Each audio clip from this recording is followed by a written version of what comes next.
السلام عليكم ورحمة الله وبركاته. أهلا وسهلا بك عزيزي المشاهد، عدنا إليك اليوم بمقطع جديد بعد سحبة دامت ما أدري كم.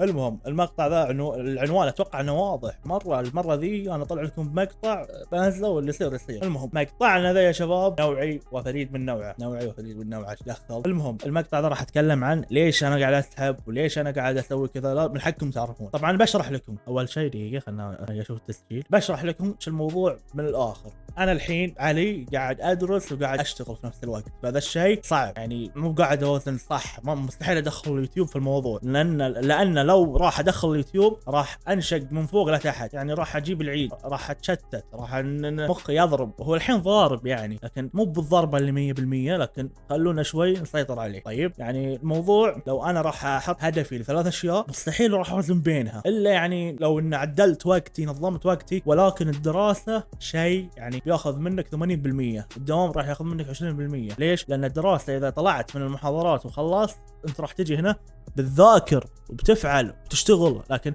يعني اتكلم على الموضوع مثلا عندك اختبارات تحتاج فتره اكثر انك تشتغل فيها، زين. اما ما عندك يعني لو انه دوام تخلص شغلك وتمشي مع السلامه، ما راح تفكر فيه. لكن الدراسه راح تفكر فيها، راح تجيك اختبارات، راح تجيك يعني فيها جهد، تاخذ منك جهد في البيت وبرا. اما الدوام لا، راح ياخذ منك انك تقعد في محل تخلص امورك وتمشي. اما ان زي الدراسه لا. فانا ليش اني قاعد اسحب الفتره الاخيره او من 2023؟ لان قاعد اشتغل وقاعد برضو ادرس بنفس الوقت. فيعني هذا السبب السحبه اللي قاعد تصير. يعني ولا انا اقعد على البي سي، ولكن وقت ما اجي مالي خلق اني اصور. يعني تخيل انك تطلع من الوقت فلاني لوقت فلاني وتوك تجي، اكيد انه مالك خلق. ما راح اعطيكم المحتوى اللي انا ابي يطلع لكم، ما راح اطلع بالمحتوى يعني اللي انا ابي المشاهد يشوفه، ابي المشاهد يستمتع فيه. عشان كذا انا شوي يعني ساحب، ولا عندي افكار رهيبه وعندي اشياء اقدر اقدمها.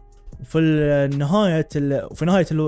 نهاية 2023 حسيت ان المحتوى اللي قاعد اقدمه شوي متشتت. اكل اشياء ثانية، روبلوكس. يعني اذا روبلوكس ما اتوقع ان انزل مرة ثانية، ولكن مشاهداته حلوة. اي مقطع انا نزلته اتوقع ان اي مقطع انا نزلته انا راضي على مشاهداته صراحة. ولكن بالنقطة ذي ان انا اشوف المحتوى اللي انا قاعد اقدمه متشتت. لازم انا احدد محتوى انا استمر عليه واشوف الاقبال عليه. يعني مستحيل انزل مشاهدات، يعني مستحيل انزل فكرة مشاهدات بسيطة. ليش؟ لان انا الحين جيت اليوتيوب عشان اني اخليك تنبسط عزيزي المشاهد، وابي فايدة. فالعلاقة اللي بيني وبينكم علاقة حب عظيمة جدا. الله يعطيكم العافية.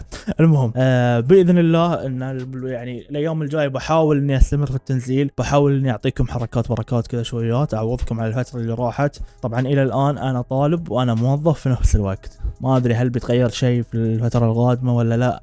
فالشيء ذا ان شاء الله يعني بقعد افكر، فهذا الشيء بقعد افكر فيه. وانتم عاد الله بالدعم.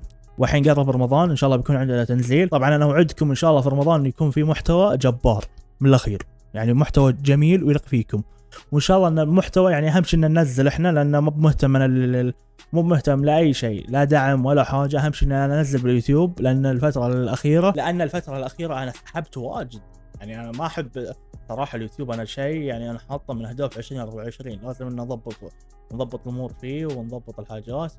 وان شاء الله راح يكون عندنا بثوث بتويتش. نعم راح نبدا في تويتش، رابط الحساب تلاقونه تحت، رابط تويتر برضو تحت. ويلا بس هذا سبب السحب اللي صايره. ونراكم باذن الله في مقاطع قادمه. شكرا.